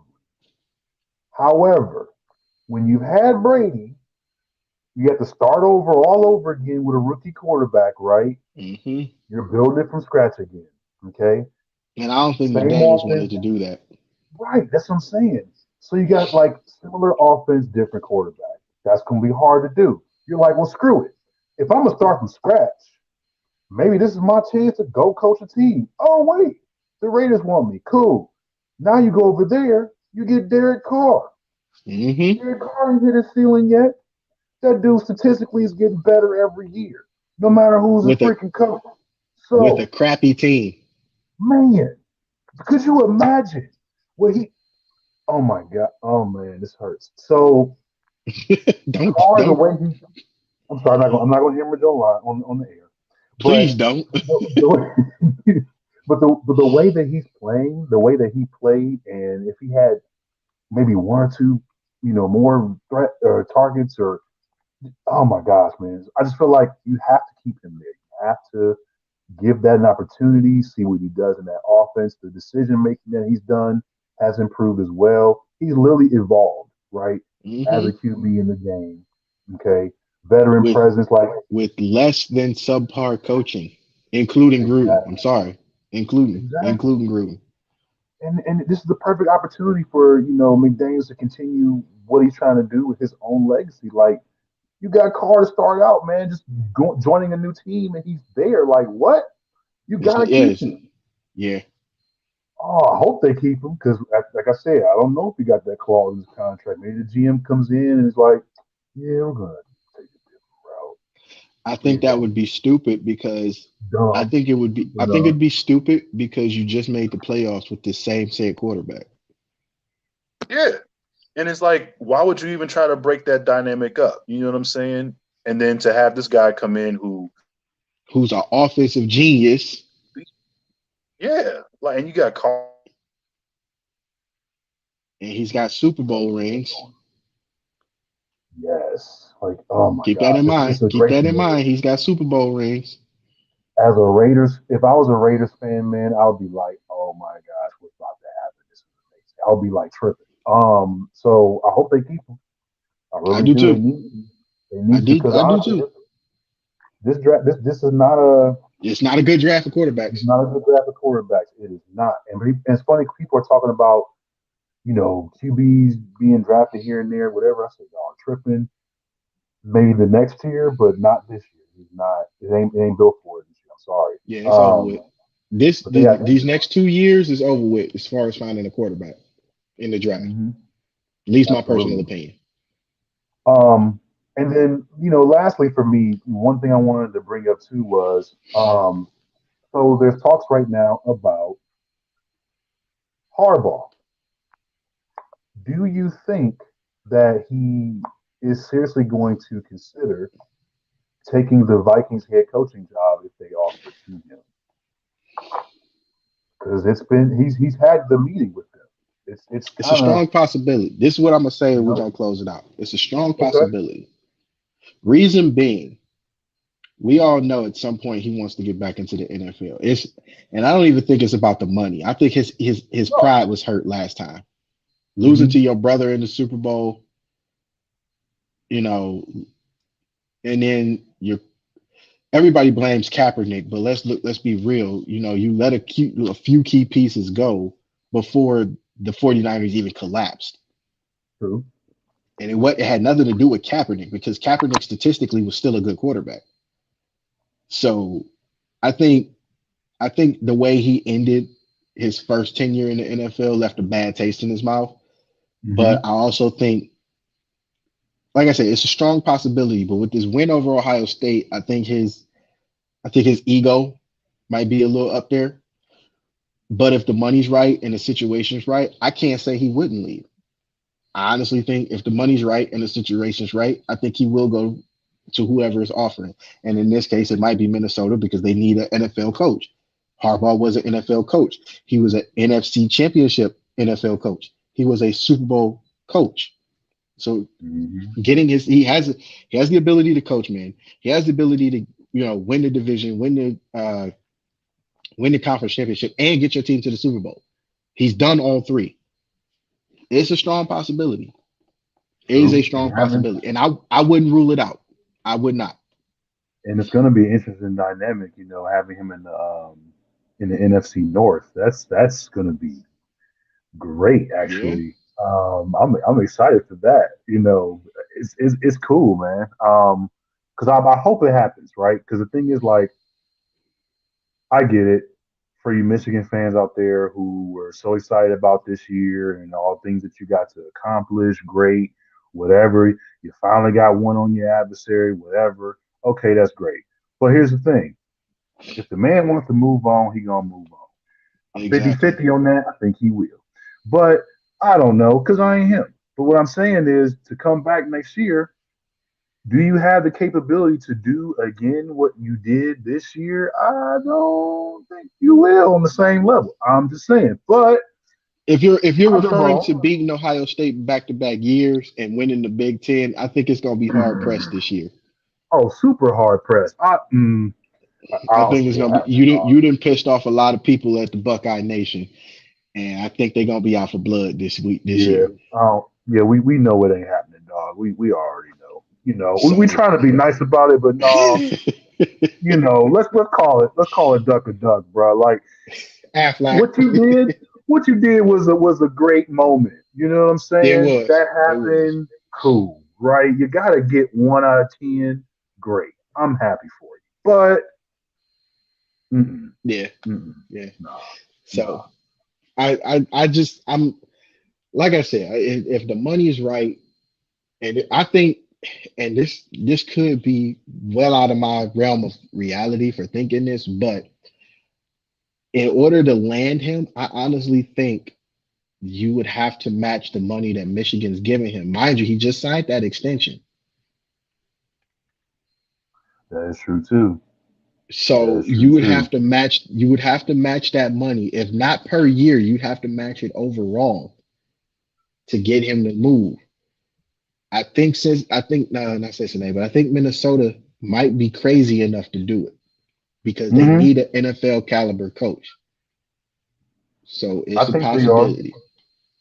And the way to do that is, let's say you can't spread it across. I mean, of course, we've seen contracts where you front load, some of that or whatever you got to do. But like you said, they definitely need somebody up in there, man.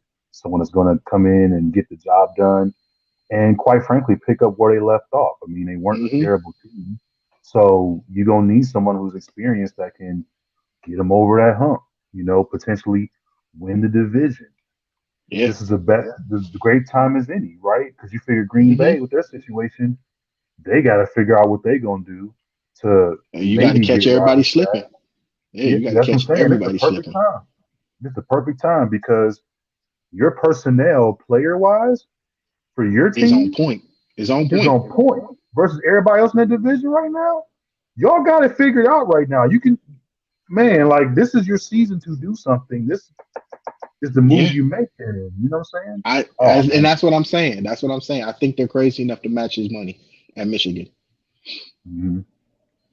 So I'm with that, bro. Make it happen. We'll we'll see. We'll see in the next coming months, weeks, months Mhm. leading up to the draft because the draft's coming soon. It's already True. February. True. All right, that concludes this episode. We like to thank Dee Miller for blessing us with his presence on the show, talking about his time at Ohio State. Don't forget to like and subscribe to us on Facebook, Twitter, Instagram, and like and subscribe our YouTube channel as we have all our content is on there. Don't forget to like us on Blogspot and our website. We have written content up there tonight. Today we will have the full recap of the Crunch game up by tomorrow. So, like I said, we working, man. That's why we so damn tired. Man, understatement. Hmm. All right, folks, we will catch y'all next week. So for 4th and 15, I'm Mill. That's Smooth. Peace.